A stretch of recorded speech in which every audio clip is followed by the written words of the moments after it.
Welcome old family and new family to BoomBapp, capital ED. This is your host with the most, Brandon White, or Bushido Garvey as I'm known in some MC circles. We got brother Rob Lowe on the tech as per usual. And ladies and gentlemen, we have an awesome guest today. We have the Educator, the radio host, the community activist and advocate, Miss Larkin. Can you please remind me how to say your first name correctly? Etianna Larkin. How you doing, sis? Well, how are you? No complaints whatsoever. For those who don't know, BoomBapp is an honest, open, and clear-headed exploration of education and cultural issues focused on, but not limited to, the Rochester area through a hip-hop lens. So, Miss Larkins, if you could quickly just tell the world who you are, what you do, and what makes you tick outside of work. Oh, okay. So, as you said, my name is Etianna Larkin. I currently work for RIT. My job is outreach specialist. The schools that I'm at are Douglas and Edison. So I alternate between those two schools, and it's a college readiness program. So I work with the cohort of 2020, and we take them on college tours. There's mentoring, tutoring, PSAT prep, and financial aid assistance, helping them look for colleges, things like that. So it's kind of mirrors like the outreach programs such as Hillside and Upward Bound. For sure. I also work at the Center for Youth. So I work at the emergency shelter. Okay. So that's critical work. So that's very important work. These are kids who are homeless, kicked out of their house for different reasons, being pregnant, coming out of the closet. So many reasons kids get kicked out of the house. Parents still in their SSI check. So I see all kinds of stories working in that position. So that's what I do as far as work. In the community right now, we have like the 24-hour U-Haul project going on. Yeah, I saw that. So that's very exciting. We're collecting donations at different businesses around the community, and on the 16th we'll collect them all in a U-Haul, and on the 17th we'll be at Douglas from 8 to 5, giving those back to people in the community in need. For sure. What makes me tick outside of work? Yes, so you're also a radio host. Oh, radio host, yeah. So Mondays at 7 p.m. on my Loving Situationships 100.9 WXIR. We talk about anything in relation to relationships. So we talk about cheating, we talk about divorce, anything about relationships, we talking about it. Co-parenting. I had an episode about that, right? Yeah, we talked about co-parenting, blended families. Yep. We had some brothers on there who've been put through the ringer. Yeah. So to hear their stories was definitely crazy, but it's to empower the community to make better choices regarding relationships, to get information out there, to know that you're not alone in the situations that you face. So I want to go back to what you just talked about in terms of your work with Center for Youth, in terms of working at the emergency housing. Those are some crazy circumstances that our young folk are going through, and it's awesome that CFY is there to stand in the gap for them. I've always asked myself this question for students who are experiencing crazy situations like that. How do you even focus on learning? So you got to deal with all those circumstances you just acknowledged, right. And then you got to worry about passing Algebra 1, or you got to worry about understanding To Kill a Mockingbird, or you got to worry how do you see students dealing with those kind of dynamics while still having to, get their education for their long-term investment, and how does CFY kind of support that? So how I see students dealing with it, it's a lot of support programs that students have, more than I've ever. When I went to school, there wasn't so many, or I wasn't aware of them. But there are a lot of support programs that help students, and a lot of resources in our building. As far as the Center for Youth goes, in the program, they have this what is it called? I can't can't remember the name, the title, the PC. That's what they're called. They're PCs, and so they'll help them navigate their issues. So whether it's getting the family to sit down together to have a mediation, whether it's helping a student get into transitional living program, or anything that they can do to help them, move beyond being homeless. For sure. You also mentioned mentoring, and I saw a picture where you were doing a Love and Situationships a broadcast, and I saw a former student, Miss, I'll say her last name because I'm not sure how comfortable she feels with all of her business being out there, Miss Volmy. Yes. So was that part of the mentorship piece, or was that something that was outside of work, but I still have this responsibility kind of thing? Absolutely. So it's a little bit of both, right? So it's a little bit of the mentoring. She's like one of the people who are just naturally attached to me, so she's kind of took her under my wing, and she always asks, Miss, when you gonna let me come on the show? When you gonna let me come on the show? So I'm like, okay, we have to get a show where you could come on and, it's a topic that you can talk about, because, you can't get me in trouble talking about anything on the radio. Right. So, yeah, it's a little bit of both. Why do you feel the need to be a mentor outside of your job? Because, like, your job essentially is all 8-hour, 10-hour mentorship. So why do you feel the need to do that outside of your day-to-day work? Because Miss Larkin on the clock is different from Miss Larkin outside of work.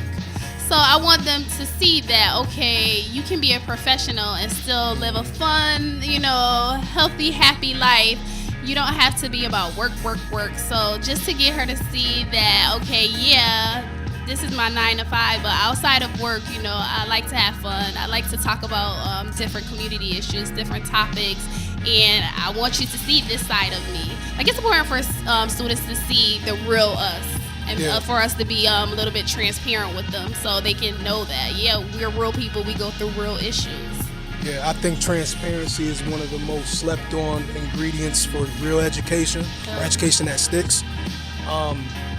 Why do, I guess, what is it about the way we educate folk that requires there to be, all right, this is the professional me you gotta see, and this is the authentic me? Like, why is it set up that way? I don't know. I just think students and just the conversations that they just have this false image of teachers, especially teachers that don't look like them, right? So they think oh, she lives this fairy tale life because they don't look like them. So I have to talk to them this is a real person. Outside of everything that she does here, this is a real person. Yeah, I think many of our students, especially in the district, would be shocked to know how some of the people lived or live that are teaching them, and I know that it's not always wise to put all your business out there, right?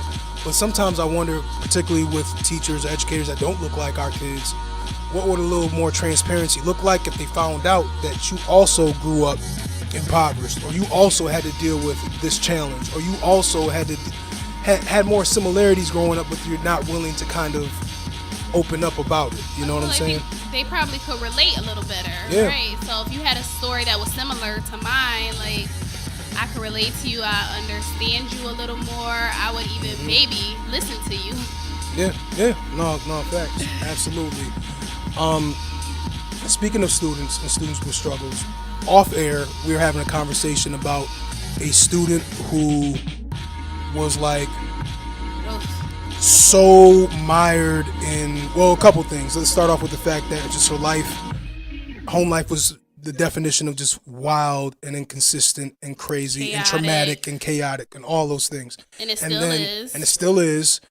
And because of those dynamics, her behavior almost perfectly mirrored that the second she walked through the school building. She never wanted to leave school, which is interesting. And she still, when I left at 5 o'clock, she was still there. Exactly, right? And so, her appreciation for the environment doesn't doesn't always, get reflected with her behavior. Matter of fact, it's frequently and consistently the opposite historically. But you were just telling me how she is now on honor roll and isn't perfect, and nor should anybody expect her to be, but she's on honor roll.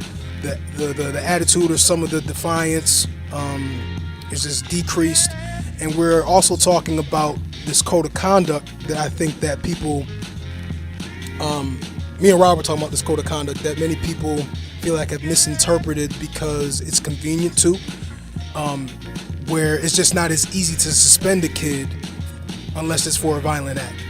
And I think about this young lady we're referring to and thinking about if we stayed the course of suspending kids for everything, no matter what was going on in their life, she wouldn't have gotten a good chance to be, to recoup and recover. Even if it was, she tried me, she tried she tried you, she tried Rob Lowe, she tried everybody, but because we're able to withstand that fire and not, for lack of better terms, just like proverbially pull the trigger on suspension, unless it was for a violent act, she got more of an opportunity to change as a person. So, can you talk about having that faith of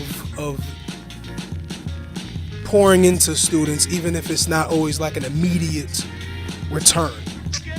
Wow, I guess I didn't even think about that, but that's all I know, right? So these kids, I have more faith in them than they have in themselves most times. And I'm like, until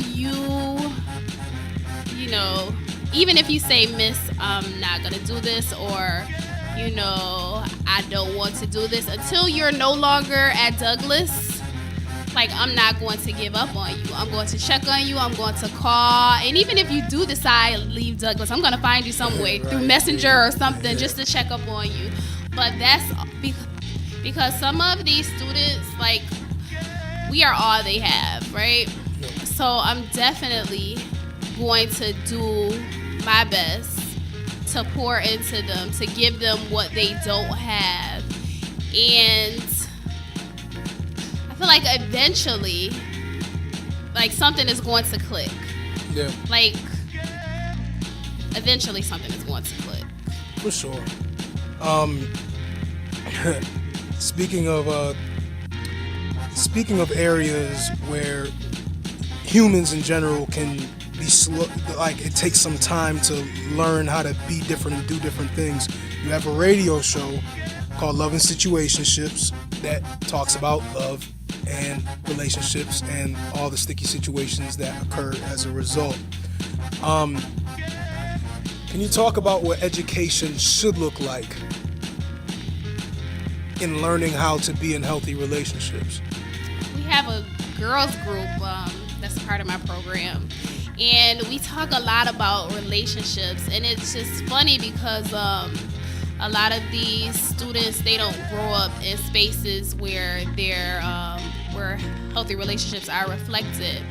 And so I have them, talk about examples and talk about like the real uncomfortable stuff so that they could just get it out and kind of purge. And then we are able to heal from that stuff. And we also talk about what healthy relationships look like. So I know a big one for them is like social media, right? Yeah. So if I don't post you on my picture, on my post obsessively, then it's not love. Like, they have this flawed idea of what love is.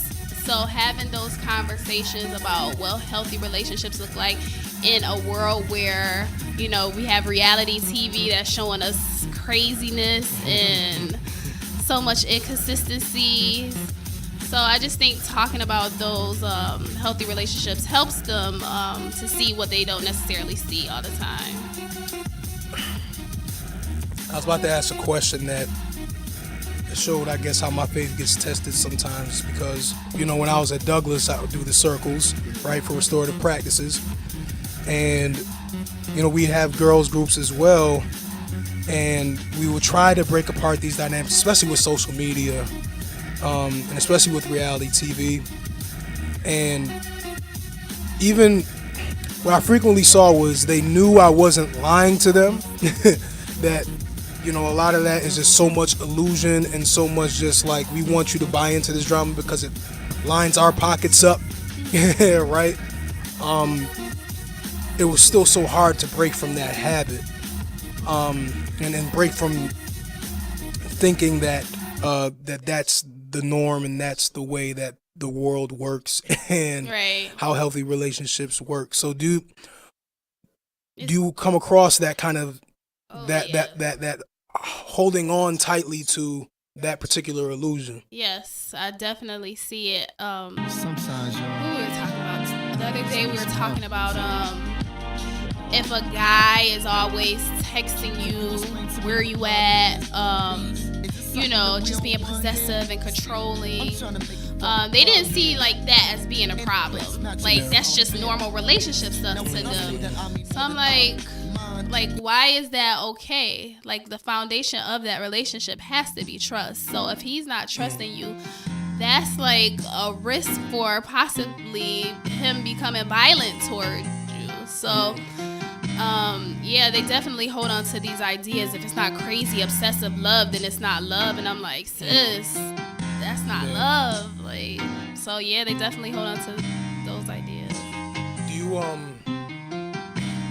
there's often a stereotype of women not getting along with women, or women not getting along with girls, and the stereotype being like, well, the adult woman does not want to necessarily deal with the drama and the trauma of the young woman because they have dealt with it themselves, or they still are wrestling with them. Can you talk a bit about what healthy dynamics between adult women and young women should be or could be? Because I also saw a post that you wrote that said, I support all women, period.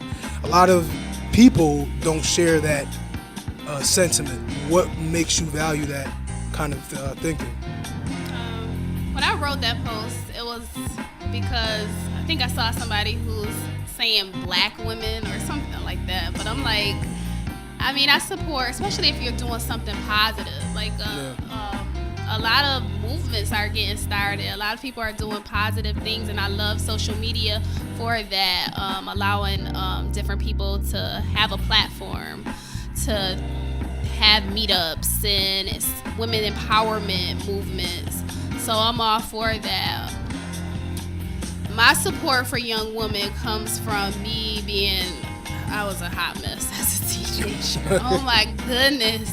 So that's why when they hear my stories, like, they could relate, because I was so misguided. I had my daughter at 16.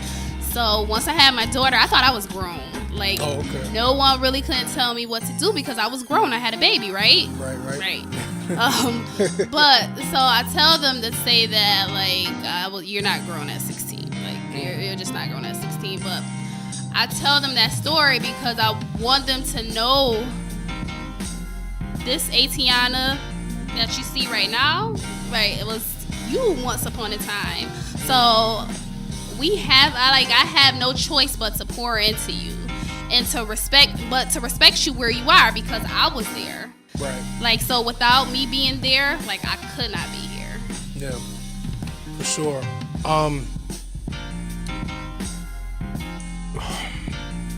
You kind of broke down the process in which you have these conversations.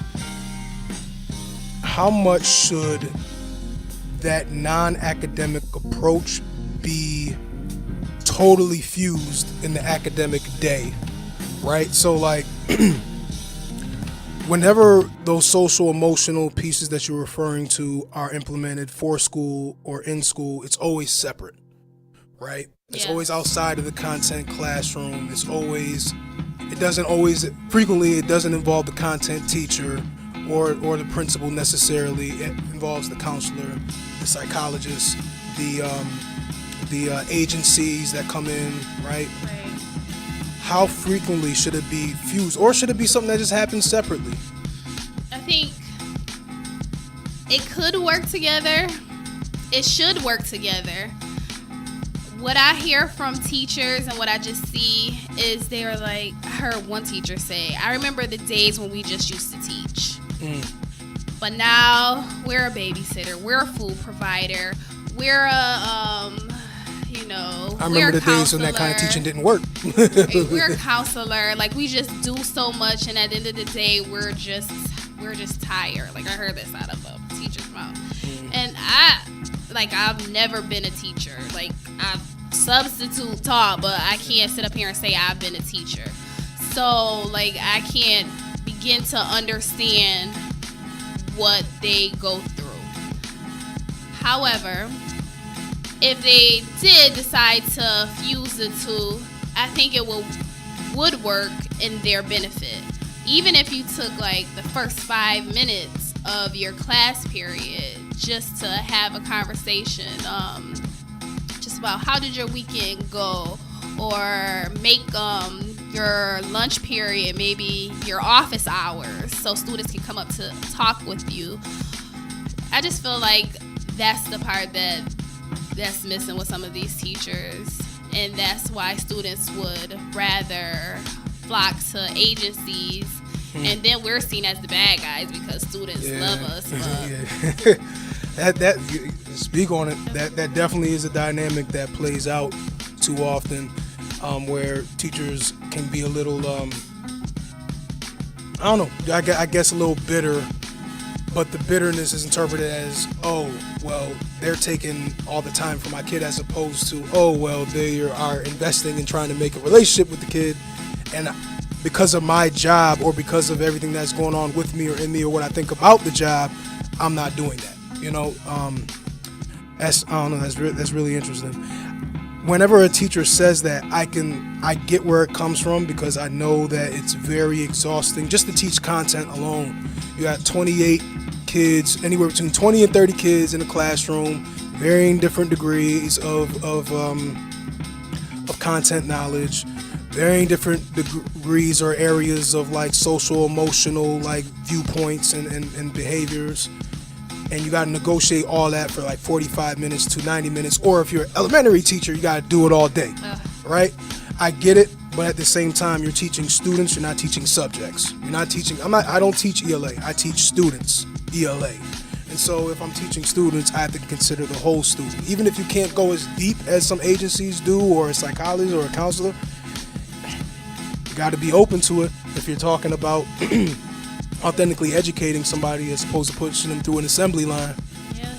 Right. So, but enough about that. Let's talk about hip hop for a second, but still talk about healthy relationships. As somebody who has, again, the radio show Loving Situationships, and this is BoomBappED, where there's a hip hop focus.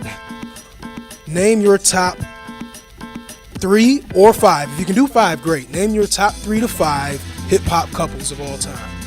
Couples? Yep, hip hop couples. Okay, of all time.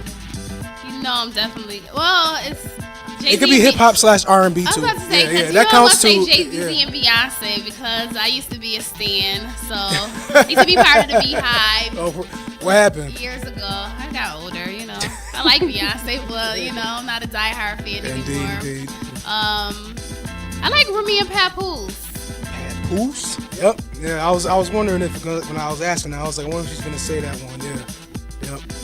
Number 3. They have a tough song together. I don't know, Rob, I don't know, do they have more than one song together? Because I know they had that Broken Language song.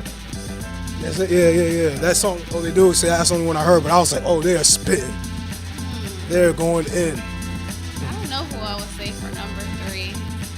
Who else are couples? I can't even think. Let's see, there's, there was former couples too. There was Salt and Pepper, and not Salt and Pepper. Which one is Pepper and Tretch from Naughty by Nature? I had to go all the way back on that one. I had to go all the way back on that one. Will Smith. I count Will Smith and Jada Pinkett as a hip hop couple. Really? I like their Red Table Talk that they have going on right now. Yeah. That's pretty dope. Well, I like at least the episodes I've seen with them too. I haven't seen really the other episodes. Yeah. But I don't know. I have a top 2. I don't have 3. What about I'm gonna count Usher and Chili in there? Oh was never fans of. I was an Usher fan at once upon a time, but Chili, never. Never a fan of Chili or never a fan of the Not couple? Chili, or not a fan of the couple either. What? So wait. So what about TLC as a group? I had a TLC tape. Okay. okay. I had a TLC tape, so yeah, I got it for Christmas. So I was But just rocking Chili with as an them. individual, no. I don't know. She wasn't my favorite. Okay. I liked Left Eye. Yeah, I think T-Boz was my favorite. I think growing up, T-Boz was my. This is so ridiculous. T-Boz was my favorite to look at, but Left Eye was like probably my favorite artist because she was real quirky and really original for sure. Rest in peace, Left Eye. I'm trying to think. There's got to be more. T.I. and Tiny. Oh, like yeah, that's my one. That's my one. So I'm a huge T.I. fan. I love T.I. Yeah, I could rock with them. Are they still together? I think I remember they were talking about divorce. I don't even know. I can't keep up. Rob in the back, like I don't know. I thought they were and no disrespect to their circumstance, but I thought it was like a similar thing to where Jay-Z and Beyonce were, where there was infidelity going on, and there was the split or threatening of a split, and then T.I. made reconciliation the best way he could. Okay. I think personally and through songs, because I know his last album talks about stuff like that. So I don't know. I'm pulling for them because I feel like they're not to say Jay-Z and Beyonce aren't authentic, because I think they are, but I feel like they're closer to what everyday people are in terms of how everyday relationships operate. Yeah. T.I. and Tiny, I think, definitely are. Still think Jay and Beyonce, they have like some level of like secrecy and keeping their stuff under wraps. I mean, they let you in a little bit, but I feel like T.I. and Tiny does it a lot more. How much of that is healthy and how much of that is unhealthy? The secrecy piece. I would definitely do it like Jay-Z and Beyonce. Yeah. I would never, I remember a time where I was posting my relationship on social media. Never again. Yeah. I would never do that again, because people they idolize you, and then they see you out in public and they like, oh, I see you up. I'm like, no, that's not, Yeah. No. Right. No, for sure.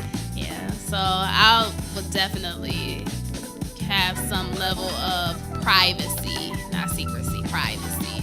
Indeed. Do you think that in learning about how to operate, because you kind of just pointed out like how you just told that story about how you were educated, you became more educated about how to maneuver in relationships, was kind of trial and error. You tried posting a decent amount, it kind of didn't work out, and then you decided not to do that anymore. There are God knows how many books written about how to maneuver in relationships. Do you think that reading about relationships and love is a critical piece of operating in it, or do you think that trial and error is plenty enough?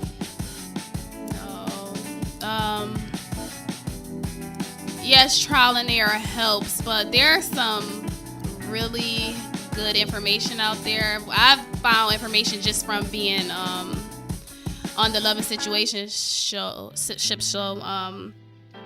Craig, the producer, he always wants some level of research done. So once there's a topic, then you just research it. You go online and find some articles. So I feel like that's more helpful. Trial and error, I mean, yeah, that works as well, but getting the information is good too. For sure.